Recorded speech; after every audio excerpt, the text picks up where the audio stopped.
For a global view, let's bring in Krishna Guha, who is the Evercore ISI Vice Chairman, Head of Global Policy and Central Bank Strategy. Thanks so much for joining us here this morning. First, going into this meeting, your expectations, and will the U.S. Federal Reserve and the FOMC committee, will they be kind of in lockstep, do you believe, in terms of their aggressive nature, perhaps, with the rest of the world? So it's great to be with you. Thank you for the invitation. Look, all the major central banks in the world, outside China and Japan, where there's some special considerations there, all the others are jacking up rates aggressively, fundamentally because everyone is grappling with some version of a serious inflation problem. And the detail of that differs from one country to the next. So does the tactics and strategy that the central bank is using. But the trend to rates are moving quickly higher and then prospectively staying there for longer, that is certainly a global trend. And we fully expect the Fed's going to be taking its further step in that journey today. And so how many steps is it going to take, I guess, Krishna, in the case of the Federal Reserve? The debate now seems to have moved from what are they doing at this meeting with the broad expectation at 75 to where will they end? What will the terminal rate be? Because we've really seen expectations move up. Yeah, that's exactly right. So what I've said is that the Fed absolutely has to respond to the latest inflation news, which is really bad, along with evidence that there is more momentum, more resiliency, particularly in the labor market, to some degree in spending as well, than might have been anticipated by this stage. So the Fed has to do more on rates, but I think it does get to choose how it does more. And I certainly think and have argued strongly that hiking by 100 basis points rather than 75 at this meeting is probably not the best solution here. What we expect them to do is indeed to signal that the path of rates from here is going to go higher and stay there for longer. So, that interest rate dot plot that they publish 4 times a year, we get another one of those today. I think that will show rates going to 4 and change the end of this year and point to rates knocking on 4.5% next year.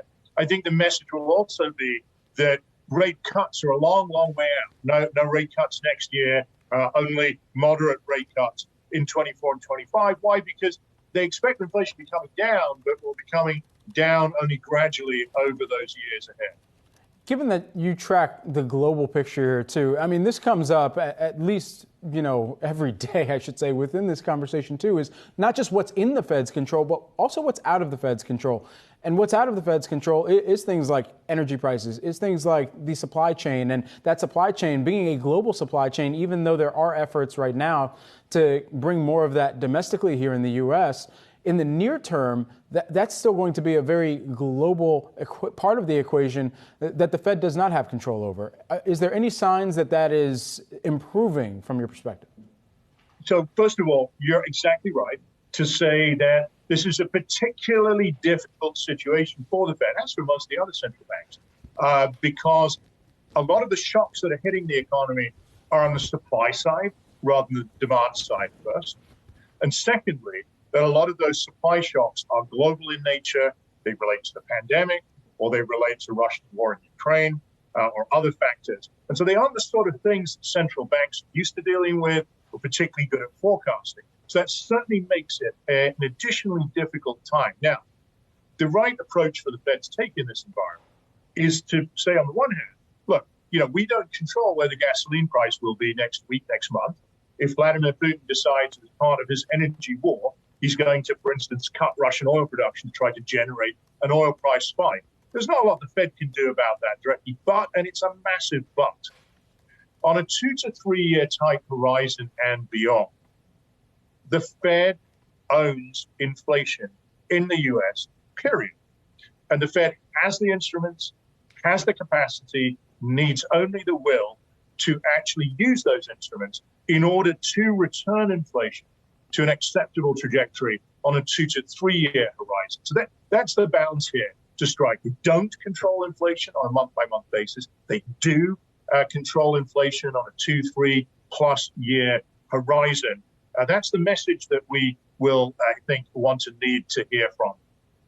You know, it's interesting that you talk about that 2 to 3 year time horizon, because Elon Musk, of all people, was tweeting about the Fed the other day and talked about the problem with the Fed is its latency, is the fact that it takes its policies quite a long time to take effect and start to have more of an effect on inflation. And there have been folks who have argued for that reason, the Fed should wait. The Fed shouldn't be as aggressive because some of these issues will sort of take care of themselves without the Fed's help. How do you view that argument?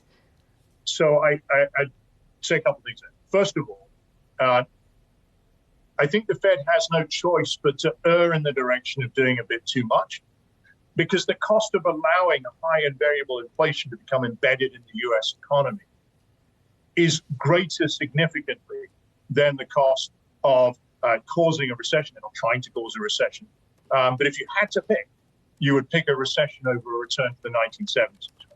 But, and it's a very important but, the second point is that I think they still do have a responsibility to choose a strategy that gives them the maximum possible chance of restoring price stability without causing a recession that might not have been necessary. And I do worry that if they carry on moving in these big 75 basis point type increments, they risk outrunning the time lags with which their policy choices affect the economy. They risk outrunning, therefore, their ability to learn from the data, and the risk that they do make a policy mistake that causes a recession rises substantially from here if they can't find a way of getting off the hamster wheel of 75 basis point increases. Some of the most bullish banks on Wall Street, they've shifted their tenor from it being a Fed pivot to it being, they could pull off a soft landing. Do you believe that there is credibility to the likelihood of a high probability likelihood of a soft landing, or should we be expecting something different? So first of all, I think it's important to distinguish between is a soft landing possible and separately is a soft landing probable. So there are some very eminent economists who I respect greatly who would argue that at this point a soft landing is close to impossible. I don't agree. I think there's a lot that's unique about this pandemic business cycle. There are many factors that have driven prices higher. Some of them do represent classic imbalance of demand and supply. Others look like they are indeed one-time factors that will dissipate, fade away of their own accord on some horizon.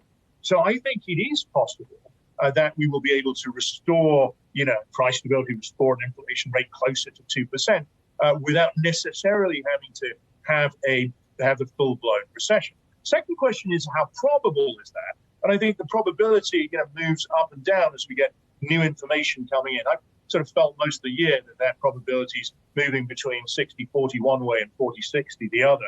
I will say right now I'm feeling a bit less optimistic on the prospects of soft landing rather than more. That's really because this latest inflation data puts a bit of a gun to the Fed's head. It suggests that some indeed greater likelihood that we just can't fix this without a recession. But over and above that, it increases the risk that the Fed ends up oversteering, causing a recession that might or might not have been inevitable. So that landing zone, if you like, for that soft landing, it's looking quite narrow right now. Yes, ever narrower, it feels like. Krishna, thank you so much. Krishna Guha, great to get your perspective as always. Evercore ISI Vice Chairman and Head of Global Policy and Central Bank Strategy there.